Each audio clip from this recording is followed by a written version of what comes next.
প্রসারণ প্রসারণ কথাটার মধ্যে দিয়ে একটা উত্তর পাচ্ছি। প্রসারণ মানে বেড়ে যাওয়া, ছোট থেকে বেড়ে যাওয়া, আয়তনে হোক, দৈর্ঘ্য হোক, প্রস্থে হোক, বেড়ে যাওয়া। এই বেড়ে যাওয়াটাকে আমরা প্রসারণ বলি। তো ভৌতবিজ্ঞানের ভাষায় প্রসারণ কাকে বলে?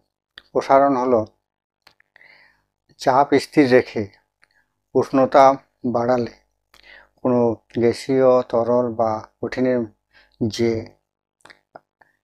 0 ডিগ্রি উষ্ণতায় যা আয়তন, দৈর্ঘ্য বা প্রস্থ ছিল তার থেকে যে পরিমাণ উষ্ণতা বাড়ায়, 1 ডিগ্রি উষ্ণতা বাড়ালে যে পরিমাণ আয়তন বাড়বে বা দৈর্ঘ্য বাড়বে বা প্রস্থ বাড়বে, সেটাই হচ্ছে প্রসারণ।